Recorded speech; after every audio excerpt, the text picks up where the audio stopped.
नमस्कार दोस्तों, मैं हूं शोभित और आज के हमारे पॉडकास्ट में मेरा एक और फेवरेट स्टूडेंट है जिसका नाम है जयदीप गुलिया, जिसको हम लोग जेडी बुलाते थे। और मज़े की बात यह है कि इसके पापा भी इसको जेडी ही बुलाते थे। तो एक छोटा सा introduction. Hello everyone, my name is Jaideep Gulia. I am from Jajjar, Haryana, and I have recently completed my DNS from IMU Chennai campus, and now my results are out and I am waiting for my shift. तो ये जो synergy plus IMU Chennai का जो एक combination बना है, ये कैसे बना? सर वैसे कंपनीज तो मेरे पास 2-3 और थी, जैसे कि एक मेरा क्लियर हुआ था, वी शिप्स का भी क्लियर हुआ था और MSc मेरे को फैब बैच के लिए मिली थी। बट मुझे उनमें से सब में अच्छी और रेपुटेड कंपनीज होती है। मैंने बच्चों के बीच में डिस्कशंस भी सुने थे कि synergy is one of the best companies. And फिर सर IMU सिटी में रैंक भी अच्छी थी, तो मैंने काउंसलिंग के लिए अप्लाई कर दिया and synergy was okay with it कि आप लोग कर सकते हैं IMU से भी। और मुझे फर्स्ट लिस्ट में IMU चेन्नई मिल भी गया था। रैंक कितनी थी तेरी? सर मेरी 1272। 1272 कितने क्वेश्चन करके आया था ये बताओ? Sir approx 130। और कितने करेक्ट होंगे? सर इसमें सर 110 to 115 तो मतलब मैं कॉन्फिडेंट था कि इतने तो ठीक करेक्ट होंगे। हाँ, बाकी में थोड़ा ये था कि हल्का सा डाउट था, तो मैंने सोचा कर देता हूँ। मतलब अगर मैं मोटा मोटा मान लूँ कि तेरे 110 नंबर आए होंगे तो तुझे 1200 रैंक मिल गई है। हाँ, 100-110 के बीच में नंबर थे। भाई सुन लो यार, अब आपके सामने कई लोग यार मेरे से प्रूफ मांगते रहते हैं। तुम्हारे सामने साक्षात एक प्रूफ बैठा हुआ है जो बता रहा है कि 110 नंबर में 1200 रैंक मिल जाती है। 110, 200 में से 110, ठीक है। और ये कोई बहुत पुराना स्टूडेंट नहीं है, लास्ट ईयर का ही पास आउट है। अभी जस्ट अगर DNS कंप्लीट करके आया तो आप अपने आप समझ सकते हो कि लास्ट ईयर 24 का ही IMU CD क्रैक किया होगा। हालांकि प्रिपरेशन तुम पहले से कर रहे थे। सर प्रिपरेशन मैं NDA की कर रहा था पहले। मैंने अपीयर हुआ था मैं 2023 में भी। उस टाइम पे मेरे को मतलब स्पॉन्सरशिप की इतनी नॉलेज थी नहीं, तो मैंने सिर्फ IMU सिटी दिया था और उसमें भी मेरी रैंक 2500 थी। तब भी थी? हाँ, मतलब कोई स्पेशल प्रिपरेशन नहीं की थी मैंने IMU सिटी के लिए, तो तब भी आ गई थी। एंड फिर मेरा अनफॉर्चुनेटली ट्राई किया। सर नॉलेज ही मेरे को बहुत लेट हुई थी। लाइक जब दिसंबर और जनवरी आ गया था ना, उसके बाद मुझे फैब बैच के बारे में पता चला था। तो फिर वो टाइम जा चुका था और फिर मैंने सोचा कि अभी इसके लिए अच्छे से प्रिपेयर कर लेता हूँ और अच्छी कंपनी मिल जाएगी। फैब में तो लिमिटेड ऑप्शंस होते हैं और मेरी PCM भी मतलब बहुत ज़्यादा अच्छी नहीं थी। तो PCM खराब क्यों हुई तेरी? सर वही था कि जैसे ND के लिए प्रिपेयर कर रहा था ना, तो ऑब्जेक्टिव के लिए ज़्यादा प्रिपेयर हो गए थे और सब्जेक्टिव के लिए नहीं हो पाए थे। तो बस इसलिए डिफरेंस आ गया। देखो, पढ़ाई करने में एक अच्छा बच्चा है। अगर मैं एसेस करूंगा तो मैं बोलूंगा कि अबव एवरेज। अबव, मैं ये नहीं बोलूंगा कि JEE लेवल का कैडेट है, लेकिन मैं ये बोलूंगा कि IMU सिटी से तो अच्छे लेवल का कैडेट है। बंदा अच्छी प्रिपरेशन कर रहा है, ठीक है, बट PCM खराब है और रैंक अच्छी आ चुकी है एक बार, बट स्पॉन्सरशिप नहीं मिली। तो ये इफ एंड बट चल रहे हैं। तूने मतलब ये प्लान क्यों बनाया कि मुझे यहाँ जाकर के ऑफलाइन ही पढ़ना चाहिए? क्योंकि तू पढ़ने में अच्छा है, ऑनलाइन भी तेरे पास चॉइसेस हैं, तो ऑफलाइन का प्लान क्यों बना लिया? सर मेन थिंग जो थी ना, मैंने 12th के साथ साथ NDA की प्रिपरेशन की थी, वो ऑफलाइन की थी मैंने। उसके बाद जब मैंने ड्रॉप लिया था तो उस टाइम पे मैं ऑनलाइन ही प्रिपेयर कर रहा था खुद से NDA के लिए ही। तो मेरे पास दोनों चीज़ों का एक्सपीरियंस था, समझ में ऑनलाइन और ऑफलाइन, तो मुझे समझ में आ गया था।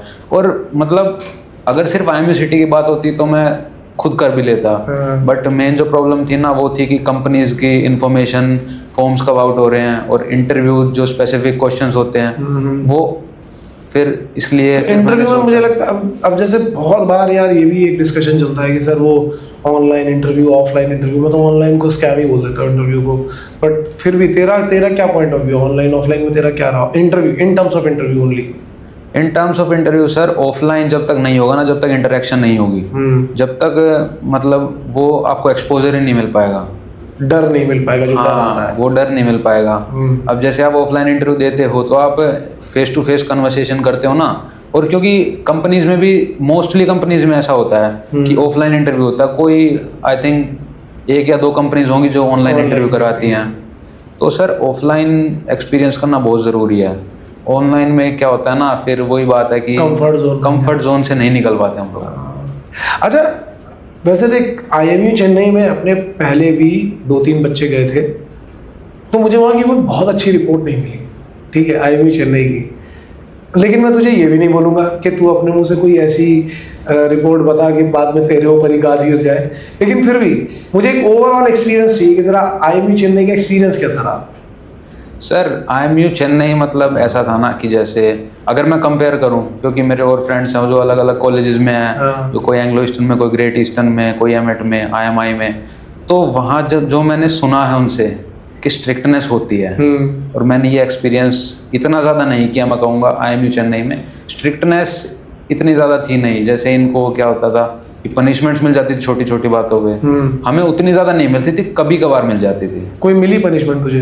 हाँ, मतलब ऐसे बहुत नॉर्मल मिली है कि जैसे एक बार क्या हुआ था ना कि एक फ्रेंड का बर्थडे था, तो हम 12-15 लोगों का ग्रुप था हमारा, हमने क्या किया, बर्थडे के नाम को उसे पीट दिया, और फिर मतलब काफ़ी शोर हो गया था हॉस्टल में।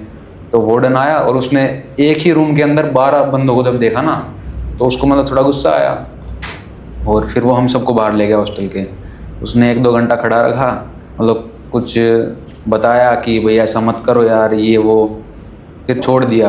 तो अब जैसे तुम बोलो कि लो फील नहीं हुआ, बहुत अच्छा फ्रेंड सर्कल था, तो मतलब जो रूटीन चल रहा था, रूटीन जो वहाँ का है, उसके बाद तुम लोग कैसे एंजॉय कर लेते थे? सर लाइक रूटीन तो मेरे टाइम कॉलेजेस में लगभग मोर और लेस सेम ही रहता है। जैसे सुबह मस्टर होता है अर्ली इन द मॉर्निंग, उसके बाद ब्रेकफास्ट, देन क्लासेस, और फिर शाम तक क्लासेस हैं, उसके बाद स्पोर्ट्स टाइम है, फिर रात को वही 9 बजे के आसपास फ्री होते थे। बट इसके दौरान भी हम लोग एंजॉय कर लेते, जैसे क्लासेस में फ्री टाइम मिलता था तो बातें बातें करते थे, और जैसे शाम को जैसे छत पे चले जाते थे सर, और वहाँ पे बातें बातें, तो इंटरेक्शन रहता था। और ये था कि फ्रेंड सर्कल काफ़ी अच्छा था, बहुत अच्छा था मेरा फ्रेंड सर्कल, तो मेरे को कभी लो फील हुआ नहीं, और मुझे नहीं लगता हमारे फ्रेंड सर्कल में किसी को लो फील हुआ है कभी भी। और कोई ऐसा पीक मोमेंट जो तुम्हें लग रहा है कि हाँ बहुत ही अच्छा टाइम था हमारा? सर बहुत ही अच्छा टाइम सर सेकंड सेम में था। जैसे कि मतलब फर्स्ट सेम को जब एग्ज़ाम्स हमने दिए थे, तो हमें ये तो पता चल गया था कि हमें मतलब अगर हम नॉर्मल पढ़ाई करते रहेंगे तो हमारा इजीली DNS कंप्लीट हो जाएगा। हमें ये नहीं है कि बस पढ़ाई में लगे रहना है और किसी चीज़ पे ध्यान नहीं देना, एंजॉय नहीं करना, ये सारी चीज़ें तो पता चल गई थी कि नॉर्मल पढ़ाई करेंगे तो हो जाएगा। तो फिर क्या हुआ था ना, सेकंड सेमेस्टर में हमने पढ़ाई थोड़ी लेट स्टार्ट की थी इसी वजह से। वो तो स्टार्टिंग में क्या था ना कि हम जैसे गेम्स वगैरह खेल लेते थे, मोबाइल्स में गेम वगैरह खेल लेते थे, और सर हमारे मतलब मैराथन्स वगैरह भी काफ़ी होती रहती थी। 3 मैराथन हुई थी हमारी, तो हम लोग सारे पार्टिसिपेट करते थे, और वो सारे जैसे डांस स्टेज वगैरह होती थी, और हमारे 3 फेस्ट हुए थे कॉलेज में, हर डिपार्टमेंट का अलग फेस्ट होता था। अच्छा। तो उसमें तीनों में एंजॉय करते थे हम लोग। तो फेस्ट मतलब क्या, थोड़ा सा डिटेल में एक्सप्लेन कर, क्या होता था fest? In the sense sir yearly होता है, जैसे एक बार कराते हैं, जैसे जो डेक साइड वाले बच्चे होते हैं जो DNS और BSc के हैं, वो अपना फेस्ट अरेंज करते हैं। उसमें लाइक गेम्स होते हैं, और मतलब सारा फंक्शन टाइप में होता है, और वो अपने आप को रिप्रेजेंट करते हैं, अपनी डेक साइड को रिप्रेजेंट करते हैं। स्टॉल्स लगते हैं कॉलेज में, और डांस वगैरह होता है। तो ऐसे करके 3 फेस्ट हुए थे, तो एंजॉय करने का मौका फुल मिलता था हमें, तो इसलिए कभी लो फील नहीं हुआ। और पीक मोमेंट की बात करें तो पीक मोमेंट जैसे खुश तो हम हमेशा ही रहते थे, तो पीक मोमेंट जैसे कभी छोटी मोटी बात हो गई, जैसे दिवाली के टाइम पे हुआ था, पीक मोमेंट था फर्स्ट सेम में। दिवाली जब थी तो हम लोगों ने काफ़ी इंजॉय किया था, मतलब पटाखे तो बैन होते हैं, बट हमने इतना समझ जाओ कि हमने अच्छा इंजॉय किया था। मैं पूरा नहीं बताऊँगा। मतलब तुमने जो रूल्स होते हैं वो तुम्हारी टीम ने तो ब्रेक कर ही लिए होंगे? सर सभी बच्चों ने किए थे। सभी बच्चों ने किए थे, तो इसलिए एंजॉय हो गया। अच्छा, फैसिलिटीज रहती है IMU कैंपस में, जो जनरली प्राइवेट कैंपस में रहती है, वाली फैसिलिटी मिलती है तुम्हें वहाँ? सर फैसिलिटीज़ लगभग सारी होती हैं, जैसे बट ये हो जाता है जैसे किसी कॉलेज में रूम्स में AC होता है, वहाँ AC नहीं है, फैंस हैं, बट काम चल जाता है। इतना तो एडजस्ट करना पड़ेगा। जिम वगैरह है सर, अच्छा स्पोर्ट्स खेलने मिल जाता है, स्पोर्ट्स जिम वगैरह सब कुछ है। और सर एक मेन बात, जब मैं जैसे मेरे को IMU चेन्नई अलॉट हुआ था, तो मैंने जो यहाँ पे हमारे सीनियर्स भी थे जो IMU चेन्नई से जिन्होंने किया है, मैंने उनसे बात भी की थी कि फूड वगैरह कैसा है। तो उन्होंने ये बोला था कि भाई देख, थोड़ी सी प्रॉब्लम आएगी कुछ दिन, क्योंकि थोड़ा अलग हो जाता है नॉर्थ साउथ का, बट ऐसा नहीं है कि एडजस्ट नहीं हो पाता। और मुझे पर्सनली ऐसा फील हुआ कि बिल्कुल बढ़िया फूड था, कोई प्रॉब्लम नहीं आई किसी भी बच्चे को। तो ये पहले ही माइंड में रख के चलो कि आराम से निकल जाएगा। नॉर्थ इंडियन फूड मिल जाता था कि साउथ इंडियन ही खाते थे? मिक्स मिलता था सर, दोनों मिलता था जी। वो तो ऑफकोर्स दोनों ही मिलेंगे। ये भी एक बहुत इंपॉर्टेंट पॉइंट है यार, कई बच्चे यहाँ पे आते हैं, मतलब बच्चे तो छोड़ो, उनके पेरेंट्स मेरे पास आकर के कि अरे सर खाना जो है उसमें तेल थोड़ा ज़्यादा है, मिर्च थोड़ी ज़्यादा है। तो उनको मैं यही समझाता हूँ कि भाई आप नॉर्थ इंडिया में आए हो तो नॉर्थ इंडिया में जो खाना खा रहे हैं वही मिलेगा आपको यहाँ पे। आप साउथ में जाओगे तो आपको वही मिलेगा। ऐसा नहीं होगा कि मान लो आपको पुणे में कॉलेज मिल गया है या आपको महाराष्ट्र में कहीं कॉलेज मिल गया है, फिर आप जाकर के डिमांड करोगे नहीं नहीं सर हमारे यहाँ तो घी के पराठे खाए जाते हैं, आप पूरन पोली कैसे खा रहे हो। तो ये तो मुझे लगता है हाँ सर, वो बच्चों को एडजस्ट करना पड़ेगा, इतना तो चलता है। तेरा कोई मैसेज जो बच्चे प्रिपेयर करते हैं उनके लिए, जो बच्चे प्रिपेयर कर रहे होते हैं और जो बहुत सोफेस्टिकेटेड या ऐसे बोल सकते हैं नॉट सोफेस्टिकेटेड, स्पून फीड वाले बच्चे जो होते हैं ना, पैम्पर्ड, उनके लिए क्या मैसेज रहेगा? सर मेरा यही मैसेज है कि देखो ज़्यादा फोकस है ना, मतलब ये मत सोचो कि क्या होगा, बस अपना रेगुलर रूटीन में जो रेगुलर जैसे पढ़ाई है, इंटरव्यू है, उस पर फोकस करो और इन्जॉय भी साथ साथ करो। मतलब डिप्रेशन में तो जाओ ही मत, क्योंकि कई लोग होते हैं कि बस पढ़ाई में घुसे रहते हैं और फिर वो एंजॉय नहीं कर पाते, तो फिर उनका मतलब दिमाग में वही सारी चीज़ें बार बार आ जाती हैं, फ्रेंड सर्कल नहीं बना पाते। भाई फ्रेंड सबसे ज़रूरी है, फ्रेंड्स जितने ज़्यादा होंगे ना ओवर थिंक करने का टाइम ही नहीं मिलेगा, उनके साथ ही टाइम स्पेंड हो जाएगा। तो पढ़ाई करो बट साथ साथ एंजॉय भी करते रहो। और फेलियर के बारे में ख्याल सबको आता है, नहीं हुआ तो, बट वही है, उसको ओवरकम करना पड़ेगा और सेल्फ डिपेंडेंट तो बनना है ही, तो अपना करते वो तो इस फील्ड में तुम आई इसीलिए हो कि तुम्हें सेल्फ डिपेंडेंट बनना है। अब जैसे अभी कई सारे बच्चे मेरे पास आते हैं कि सर मेरा पीसीएम परसेंटेज इतना डाउन है, तो क्या मुझे प्रिपरेशन करनी चाहिए? तुम्हें क्या लगता है जिनका डाउन पीसीएम परसेंटेज है उनके लिए क्या सिनेरियो है? अभी है मर्चेंट नेवी में सीन या अब धीमे धीमे खत्म हो रहा है? सर लाइक मोस्टली कंपनीज का देखा जाए तो 70 पीसीएम से ज़्यादा होता है। और मतलब वो एक ठीक है कि उन्हें लगता है कि हम 70 पीसीएम वाले बच्चे को लेंगे, बट अगर किसी का पीसीएम डाउन भी है ना, तो वो अपना पीसीएम को छोड़ के उसमें मतलब पीसीएम ये मत देखो कि हमारा पीसीएम कम है, तुम इंटरव्यू में इतना अच्छा परफॉर्म करो कि उन्हें लगे भाई ये तो डिजर्व करता है। तो उन्हें पीसीएम की तरफ देखने का मौका ही मत दो कि तुम्हारा पीसीएम कम है। तुम अपना इंटरव्यू में इतना अच्छा परफॉर्म करो और आईएमसीटी रैंक इतनी अच्छी लेके आओ, अब तो सारी चीज़ें तुम्हारे हाथ में है, अब तो तुम प्रिपेयर भी कर सकते हो। हाँ, मतलब कहने गए कि जो आपके कंट्रोल में है उस पर फोकस करो। कई बच्चे अभी आजकल ये भी बोलने लगे, वैसे तुम्हारे बैच में भी एकदम से कंपटीशन बढ़ा था, तुम्हारे बैच में ही बढ़ा था पहली बार, उससे पहले तो 15-16 हज़ार बच्चे ही देते थे, अचानक से मैंने सुना था कि 60,000 आ गए इस बार बच्चे, और इस बार भी अराउंड 70-80,000 बच्चे थे। तो तुम्हें ऐसा कुछ फील हुआ कि कंपटीशन बढ़ गया है, जिसकी कंपटीशन बढ़ने की वजह से मुझे प्रिपरेशन में प्रॉब्लम आई है, रैंक में प्रॉब्लम आई? सर देखो कंपटीशन बढ़ता है बट वो ना डिवाइडेड रहता है हर सेक्शन में। जैसे एक सेक्शन ऐसा होता है कि कोई बच्चा ना भी पढ़ेगा उसकी रैंक आएगी। एक होती है भीड़ जो सबसे मेन है। भीड़ क्या होती है ना, उनको बस कहीं से पता चल जाता है कि आईएमसीटी जैसा कोई पेपर होता है, वो बस फॉर्म भर देते हैं, वो भीड़ बढ़ा देते हैं, ठीक है, वो बस देने चले जाते हैं और उसकी वजह से मतलब एप्लीकेंट ज़्यादा हो जाते हैं। बट मैं ये मानता हूँ कि सर अगर ठीक ठाक किसी की प्रिपरेशन है ना तो उसे इस कंपटीशन से ज़्यादा फर्क नहीं पड़ेगा। इन योर केस ऑल्सो कि तेरा पहले 2500 रैंक आया था, फिर 1200 आ गया, और नंबर अभी भी कितने हैं कि वो 110 ही के आसपास है। हमने 200 के 200 नहीं करे, 110 में भी अगर हम 1200 पहुँच रहे हैं तो इसका मतलब है कि रिमेनिंग जो क्राउड घुसी है उसमें वो भीड़ ही है वहाँ पे। और बच्चों को इसलिए लगता है कंपटीशन इंक्रीज हो गया कि उन्हें लगता है कि जो एनडीए और जेई के ड्रॉपर्स हैं ना वो इसमें घुस चुके हैं। लेकिन एनडीए और जेई के ड्रॉपर भी जो होते हैं भाई, वो रैंक लेकर के जाएगा तो मान लो चलो एक अच्छा जेई का ड्रॉपर है, एनडीए का ड्रॉपर, तो वो रैंक लेकर के जाएगा तो टॉप 500 में जाएगा, 600 700, उसके बाद 1500 2000 3000 4000 5000 में तो आपका चांस है ना। वही तो सर कि आप अगर ठीक ठाक प्रिपरेशन करोगे ना तो कंपटीशन उतना ज़्यादा मैटर नहीं करेगा। हालांकि थोड़ा फ्लक्चुएट हो सकती है रैंक, और उसको तुम कंपनसेट करने के लिए अपना इंटरव्यू अच्छा करो।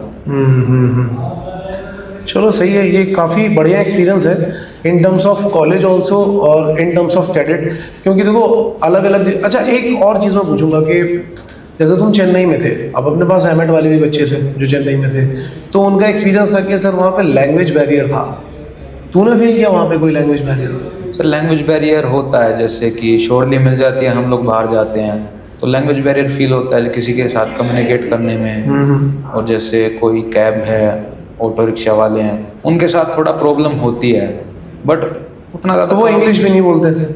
वो सर ये वैसे लोग होते हैं जिन्हें इंग्लिश भी नहीं आती, वो सिर्फ अपनी लोकल लैंग्वेज बोलते हैं उधर की, वहीं दिक्कत आती है।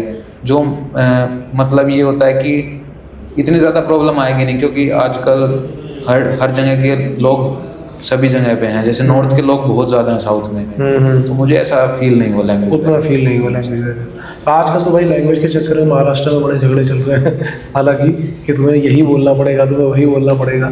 तो कुछ बच्चे बोल रहे थे कि बाहर जा करके मैं लैंग्वेज बैरियर फील होता था।